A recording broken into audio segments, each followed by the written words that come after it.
Hello बच्चों, आप लोग कैसे हैं। अभी तक आप लोग हिंदी में चैप्टर पवन दूतिका पढ़ रहे थे। आज पवन दूतिका का ही अगला पार्ट हम लोग पढ़ेंगे। पवन दूतिका में राधा श्री कृष्ण के लिए अपना संदेश भेजती हैं। किसके माध्यम से? पवन के माध्यम से। यहाँ पर आज हम लोग पढ़ेंगे कैसे वह श्री कृष्ण के शारीरिक सौंदर्य के बारे में पवन को समझा रही हैं। तो हम लोग पढ़ते हैं।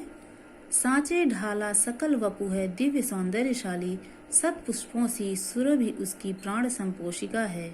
दोनों कंधे वृषभ वर्षे हैं बड़े ही सजीले, लंबी बाहें कलभ करसी शक्ति की पेटिका है। सांचे ढाला सकल वपु है, अर्थात उनका संपूर्ण शरीर सांचे में ढला हो, इस प्रकार से तुझे प्रतीत होगा। मतलब इतना सुंदर उनका शरीर होगा, उसकी बनावट होगी कि लगेगा कि वह किसी सुंदर सांचे में ढाला गया हो और वह अत्यंत ही सौंदर्यशाली प्रतीत होगा। सत पुष्पों सी सुरभि उसकी प्राण संपोषिका है और उनकी जो सुगंध है वह सत पुष्पों सी होगी, स्वर्गीय होगी। सतपुष्पों सी उनकी जो सुगंध है वह उसकी प्राण संपोषिका, अर्थात वह प्राणों का पोषण करने वाली है। उनकी शरीर की जो सुगंध है वह प्राणों का पोषण करने वाली है, अर्थात मन को प्रसन्न करने वाली है, मन को आनंदित करने वाली है। दोनों कंधे वृषभ वर्षे हैं बड़े ही सजीले, उनके दोनों कंधे वृषभ वर्षे अर्थात श्रेष्ठ वैल के समान शक्तिशाली और सजीले होंगे। वैल को शक्तिशाली समझा जाता है और शक्तिशाली होता भी है, इसलिए यहाँ पर श्री कृष्ण के कंधों की तुलना यहाँ पर श्रेष्ठ वैलों से की गई है। लंबी बाहें कलभ करसी शक्ति की पेटिका है और उनकी लंबी लंबी बाहें कैसी होंगी? कलभ करसी, हाथी के सूंड के समान उनकी जो बाहें हैं वह शक्ति के भंडार के रूप में होंगी, अर्थात वह शक्ति की पेटिका के समान होंगी। कलभ कर अर्थात हाथी के हाथ, हाथी का कर। हाथी का कर क्या है? हाथी का कर अर्थात उसकी सूंड। तो उनकी जो लंबी बाहें हैं वह हाथी की सूंड के समान, उनकी जो लंबी बाहें हैं वह शक्ति का भंडार होंगी। आगे, राजाओं सा सिर पर लसा दिव्य आपीड़ होगा, शोभा होगी उभय श्रुति में स्वर्ण के कुंडलों की, नाना रत्ना कलित भुज में मंजू के यूर होंगे, मोती माला लसित उनका कम्बुसा कंठ होगा। राजाओं सा सिर पर लसा दिव्य आपीड़ होगा, अर्थात उनके सिर पर राजाओं के समान सुंदर मुकुट पड़ा होगा, शोभित हो रहा होगा। शोभा होगी उभय श्रुति में स्वर्ण के कुंडलों की, और उनके दोनों ही कानों में स्वर्ण के आभूषण शोभायमान हो रहे होंगे। नाना रत्ना कलित भुज में मंजू के यूर होंगे और नाना प्रकार के, अनेक प्रकार के रत्नों से जड़े हुए उनकी भुजाओं में मंजू के यूर अर्थात सुंदर बाजूबंद पड़े होंगे। मोती माला लसित उनका कम्बुसा कंठ होगा और मोतियों की मालाओं से सजा हुआ उनका शंख के समान उनकी गर्दन होगी। ठीक, तेरे में है ना यह गुण तो जो तू व्यथाएं सुनाए। आगे देखिए बच्चों, तेरे में है ना यह गुण जो तू व्यथाएं सुनाए, व्यापारों को प्रखर मति यो अयुक्तियों से चलाना, बैठे जो हो निज सदन में मेघ सी कांति वाले, तो चित्रों को इस भवन के ध्यान से देख जाना। आगे वह पवन से कहते हैं कि यदि तेरे में यह सब गुण ना हो, भाई पवन मुंह से तो कुछ कह नहीं सकती है, तो वह पवन को बता रही कि तेरे में अगर यह गुण ना हो कि तू मेरी व्यथा को, मेरे दुख को तू उनसे, श्री कृष्ण से कह सके, ठीक, तो तू व्यापारों को प्रखर मोती और युक्तियों से चलाना, तो तू अपनी क्रियाशीलता के द्वारा, अपने व्यापारों के द्वारा, अपनी तेज बुद्धि के द्वारा और युक्तियों के द्वारा तू मेरी व्यथाओं को उनको समझा देना। बैठे जो हों निज सदन में मेघ सी कांति वाले, तो चित्रों को इस भवन के ध्यान से देख जाना। और आगे वह कहती हैं कि यदि वह मेघ सी कांति वाले अर्थात बादल के समान कांति वाले, बादल की समान सुंदरता वाले कांति वाले श्री कृष्ण अर्थात श्यामल कांति वाले श्री कृष्ण अपने सदन में, जब अपने सदन में बैठे हुए हों, तो उस सदन के, उस भवन के सभी चित्रों को ध्यान से देख जाना।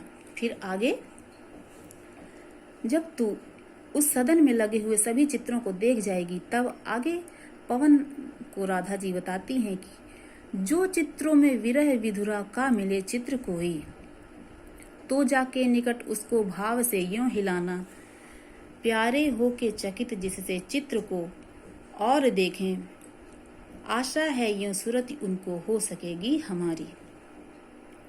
जो चित्रों में विरह विधुरा का मिले चित्र कोई, कि तू उस भवन में जहाँ पर श्री कृष्ण बैठे हुए होंगे, वहाँ पर यदि किसी विरह विधुरा स्त्री का, जो कि अपनी प्रियतम के वियोग से दुखी हो, ऐसी कोई स्त्री जो तुझे उन चित्रों में दिखाई दे, तो तू जाके निकट उसको भाव से यूं हिलाना, तो तू उसे इस प्रकार से भाव से भर करके इस प्रकार से उनके पास हिलाना उस चित्र को, कि प्यारे हो के चकित जिससे चित्र को और देखें, कि प्रीतम मेरे अर्थात श्री कृष्ण उस चित्र की ओर आश्चर्य से देखने लगे। आशा है यूं सूरत उनको हो सकेगी हमारी।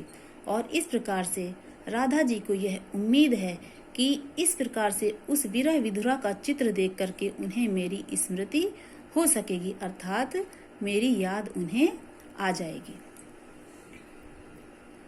जो कोई भी इस सदन में चित्र उद्यान का हो, औ हो प्राणी विपुल उसमें घूमते बावले से, तो जाके सन्निकट उसके औ हिला के उसे भी, देवात्मा को सुरति व्रज के व्याकुलों की कराना।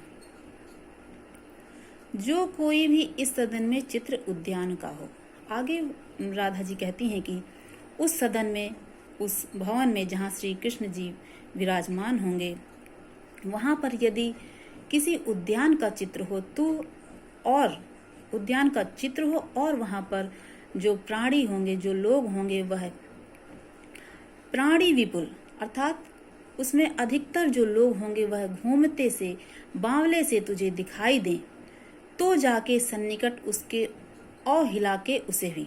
तो इस प्रकार के चित्र को भी तू श्री कृष्ण के सामने हिला देना, देवात्मा को सुरति व्रज के व्याकुलों की कराना। इस प्रकार उस उद्यान में व्याकुल प्राणियों के, व्याकुल और बावले प्राणियों के उस चित्र को देख करके शायद देवात्मा अर्थात शायद श्री कृष्ण को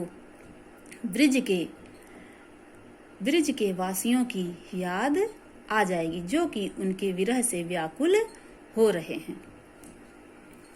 कोई प्यारा कुसुम कुम्हला गेह में जो पड़ा हो, तो प्यारे के चरण पर ला डाल देना उसी को, यो देना ए पवन बतला फूल सी एक बाला, मिलाना हो कमल पग को चूमना चाहती है।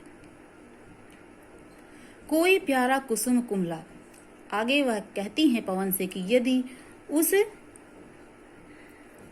गेह में अर्थात उस घर में जहाँ श्री कृष्ण जी बैठे हुए होंगे, वहां पर यदि कोई मुरझाया हुआ सा पुष्प यदि पड़ा हुआ हो, तो तू उस पुष्प को मेरे प्यारे के चरणों में ला करके डाल देना, यूं देना ए पवन बतला फूल सी एक बाला। और इस प्रकार से तू उन्हें यह ज्ञान करा देना, यह संज्ञान करा देना कि एक फूल सी कोई स्त्री है, कोई बाला है, जो कि आपके वियोग में दुखी हो करके मिलाना हो कमल पग को चूमना चाहती है, जो कि आपके वियोग में दुखित हो करके आपके कमल चरणों को, कमल पग को, आपके कमल पग को चूमना चाहती है।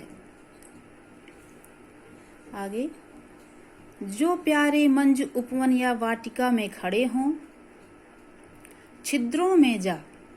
जो प्यारे मंज उपवन या वाटिका में खड़े हों, छिद्रों में जा, क्वणित करना वेणुसा कीचकों को। यूं होवेगी सुरति उनको सर्व गोपांगना की, जो है वंशी श्रवण रुचि से दीर्घ उत्कंठ होती।